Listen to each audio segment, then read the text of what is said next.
Hey, what's up fam? Welcome back to the channel, and today we're going to be talking about real estate. Now, if you've watched any of my prior videos, probably for the last 2 to 3 weeks, you'll know I've been talking about, I believe there's going to be a real estate decline that we can take advantage of if we're in a position to do so. Now, I think that's going to happen in about 60 to 180 days. And today in this video, I want to talk about some things we need to take care of now so that we're ready to be able to take advantage of this temporary decline in real estate values that's going to be happening here real soon. Now, I know some of you guys are seasoned real estate investors, and what I'm about to talk about, you guys already know. But I do have a lot of folks who subscribe to my YouTube channel that are beginners at real estate investing. And I think these steps I'm going to go through will help them tremendously. The number one thing I think you need to do if you're going to prepare and be ready to invest in real estate is get yourself pre-approved. Now, you guys know I'm not a big believer in paying cash for anything. I'm a big believer in using that cash to leverage into more assets.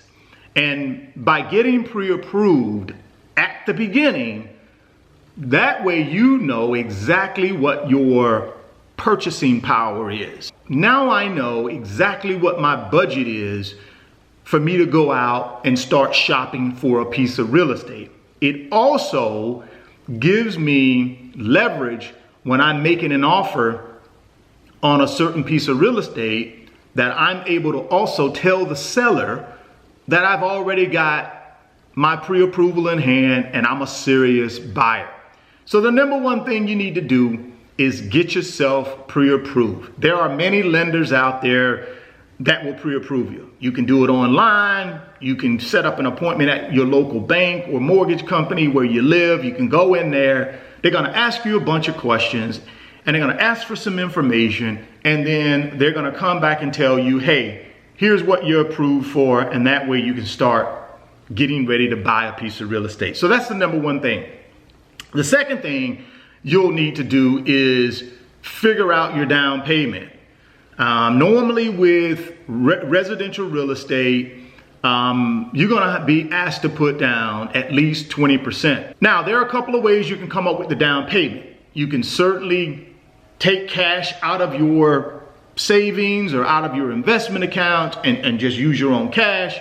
If you don't have that much cash, but you own other real estate, say you own your primary residence that you live in, and that primary residence has equity, then you can actually tap into some of the equity out of your primary residence or other real estate properties and use that as a down payment. I've done that many times in the past. I always keep an equity credit line on my primary residence and on my rental properties so that when I'm ready to buy a new property, I don't have to go into my reserves and take the money. What I would do then is I just use the equity line in one of my properties. That way I sort of get 100% financing. Now, I know that's debatable and people will argue that it's not 100% financing, but in my opinion, if it's not coming out of my cash reserves, then it's 100% financing. So I think those are a couple of options. You can take cash, or you can tap into an equity line or some other asset that you have that you can take equity out of and put that money into that property as your down payment. The next thing I would recommend you think about is location. See, in my opinion, guys, location is the key to buying profitable real estate. When I'm looking to buy a piece of real estate, I'm looking for real estate that's going to make me money. And location is the biggest driver there. A lot of people think it's the house. No, it's not the house. It's the location. It's an area where people have a desire to live. Good schools, good opportunities for employment, good restaurants and retail establishments around that community. Maybe they have nice parks and recreation areas. It's location, guys. That's what people gravitate to. What I normally do is I look for the best location, and then I look for a modest house. I don't look for the best house in the neighborhood, and I don't look for the worst house in the neighborhood. I look for a modest house. The reason I don't look for the worst house in the neighborhood is because I'm one of these types of real estate investors. I don't want to do any fixer-uppers. I don't want any headaches. I want to be able to buy the property and just put a tenant in it. Now, I know for some of you guys, fixer-uppers are the way to go. You can increase your margins. Great. I'm not really interested in that. When I'm looking at real estate, I'm looking for capital appreciation opportunity. I'm not necessarily looking for cash flow, although cash flow is important, because cash flow is going to be able to pay all the expenses on the property. It's going to allow me to build a reserve of cash that I can use to do capital improvements to the property. But ultimately, what I look for in real estate, since I'm a 3 to 5 year holder of real estate, I don't hold real estate 10 years, 20 years, 30 years. I hold real estate 3 to 5 years. I'm looking for capital appreciation. So location is extremely important, so that I can make sure I maximize my capital appreciation when I sell that property in 3 to 5 years. Also, what I do with real estate, I look to buy real estate within a 30-minute drive of where I live. So that's my 30-minute rule. I don't buy real estate outside of that 30-minute rule, because at that point, it becomes a hassle to be able to manage that property. I don't use property management companies. I manage my own properties, because I don't want to pay a property management company 5 to 8% of my gross rents in order to manage a property that I can do myself. So having that 30-minute rule, having the properties located no more than 30 minutes from where I live, helps me, because I can manage the property myself. I also make sure I pre-screen all my tenants to make sure I'm getting the very best qualified tenants I can possibly get.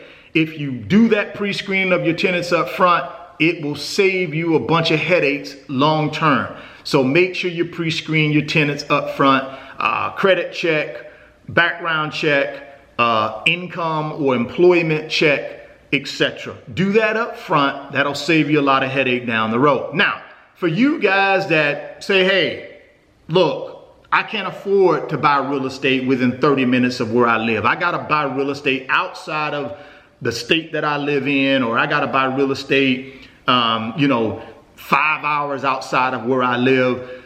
Then you're going to be what they call an absentee landlord. Now, you can do that as well, but you got to understand it's harder to manage a property yourself if you're 5 hours away, or the property's in another state. More times than not, you're going to have to hire some type of property manager to be able to look after that property on a local level, so that if that tenant has a problem, if something pops up on the property, you can have somebody go out there.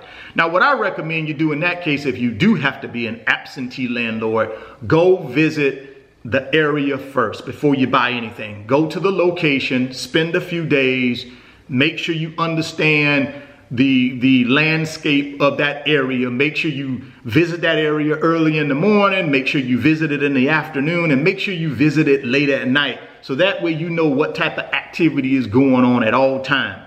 And then, again, pre-screen the tenants. And then you should, it may work out for you. For me, I just don't want the headache, so I always stick to my 30-minute rule. But I certainly understand some people can't do that and get into real estate because they just can't afford the real estate in their local area, and they do have to venture out and become an absentee landlord. Also, what I recommend for absentee landlords is put a team of people together, maybe like a handyman, a couple of, a plumber, an electrician, those types of folks that can go out easily and fix little things on that property that you trust and that won't gouge you as it relates to pricing. So if you do that, I think you may be successful at the absentee landlord thing. It's just not for me. I stick with my 30-minute rule. The last thing I would ask you guys you have to take a look at is the cash flow of the property. No sense of getting into real estate and buying a property if it's not going to have a positive cash flow at the end of the day. Now, I'm not going to go in depth into cash flow and capital appreciation in this video, but those two things are what you want to make sure you run an analysis on cash flow and on capital appreciation before you buy the property. Because at the end of the day, as a real estate investor, if I'm going to put my money into a property and my time, and it has to be profitable. So for me personally, I look for a 10% cash on cash return from a cash flow standpoint. And then I also look for at least a 20 to 30% capital appreciation when I exit the property. So that's the type of research I'm doing prior to me making an offer on a property. So those are the 4 things I'm gonna ask you guys to consider. Let's recap real quick. Pre-approval. Make sure you figure out your down payment. Location. Before you even make an offer, make sure you understand the location. And make sure it's a desirable location with a lot of upside from a capital appreciation standpoint. And then the last one is cash flow analysis, capital appreciation analysis. Now, if you guys want more information about that cash flow and capital appreciation analysis, drop me some comments, let me know, and I can dedicate a video to showing you guys how I do it. And that's not a big problem. Well, all right, guys, I just wanted to give you guys a few tips to get yourself ready to be in a position to take advantage of this temporary decline in real estate prices that I think we'll be seeing over the next 60 to 180 days. Again, drop me some comments. Love to hear your feedback on the video. If you're stopping by the channel for the first time, please consider subscribing, share the video, and smash that like button. It helps the channel and it helps me too. Thoughts become things. If you can see it in your mind, you can hold it in your hands. You guys keep chasing your greatness and never stop believing in yourself. And I'll catch you on the next video. Peace.